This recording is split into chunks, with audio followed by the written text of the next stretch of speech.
Good morning, Frank, Loretta. I am so excited to be working with you guys. Frank, it was good to talk to you yesterday on the phone. I hope the Yankees pulled it off. But I wanted to just go ahead and start sending you these weekly updates, guys. So this one is probably going to be the least exciting one you get from me, I hope. But we do actually have some stuff to show you, and I'm going to go ahead and jump into it. One of the first things we need on a construction site is a dumpster. So we have your dumpster, which probably doesn't seem significant to you, but for me it is, because we're consistently getting these a week late, and we actually got yours on time. I'm not big into superstition, but it's always good to start out on the right foot. A couple other things. We're going to be getting a temporary electric pole. So that's the transformer right there, that big green box. The neighboring lot to the right already has its temporary electric pole. We call them T-poles, and yours should be here by Monday. Once we get the T-pole in, we'll be able to submit for inspection. A couple other items. We have the gravel drive-in, we have the silt fence for erosion control on the front, and then there in the back around the pond. We want to make sure that we're preventing silt and sediment from going into the water, and also from spilling out into the street. There will be, a little bit of gravel that spills out into the street because we have a lot of machines like these skid steers running back and forth. But we do a pretty good job of keeping that cleaned up. We have the street sweepers that come in at least once a week. The thing that's supposed to happen today, guys, is we're supposed to survey your lot.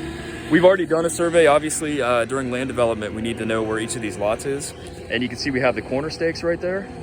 These will tell us basically where the edge of your plot ends and where the neighboring plots begin. Probably one of our teams did us a solid favor and covered that one with a big pile of dirt. But regardless, we do a second survey, and what that is our surveyors will come out, and they're on the schedule for today, and they'll mark the corners, and they'll put an elevation stake in the middle of where your house is actually going to be located. So we have the corners of the entire plot, or the entire lot, but then we also want to have a survey that shows where the corners of the house are and gives us an elevation. And then once we have that in place, we can install what are called form boards. Form boards are just the boards that define the perimeter of your foundation. And once we have those installed, our plumbers can come in, they can do our underground plumbing, and we can submit for inspection. Once we pass that, we'll prepare the foundation to pour it, and then we'll go for another inspection, and once we pass that, we'll be able to pour your foundation. So guys, I'm going to give you a best case scenario. We should have the form boards today, which means we should put in the underground plumbing on Monday. If we do that, we'll submit for inspection on Tuesday. Unfortunately, county is off today for Good Friday. Well, that's not unfortunate. I'm glad they're off for Good Friday. But we will be able to submit if underground plumbing is completed on Monday for inspection on Tuesday. If we pass inspection, then on Wednesday, this is ideal. This is best case scenario. This doesn't account for weather, which if you don't know, we pretty much get rain almost every week. But if everything goes well, Wednesday, we can get the team out here to prepare the foundation. Thursday, we can inspect that. And assuming we pass that inspection, Friday, we could actually potentially pour your foundation. So that's the best case scenario. That's the scenario that people that sit in offices and look at spreadsheets think we should be able to stick to. But what you'll find, and we'll talk about this during our build quality introduction, which Morgan's going to schedule with you, what you will find is that all those uncontrollable variables like the weather, it will create some delays. And over the course of the entire production of a house, usually that amounts to about 2 to 3 weeks. What we're going to give you at the initial is about a 2 to 3 month window for when we expect to complete your house. And then what I will do is I will continue to update you throughout production about where we stand. But we definitely are going to stay within that 3 month window, unless there's some absolutely horrendous, hellacious thing that happens, which, knock on wood, doesn't happen very frequently, guys.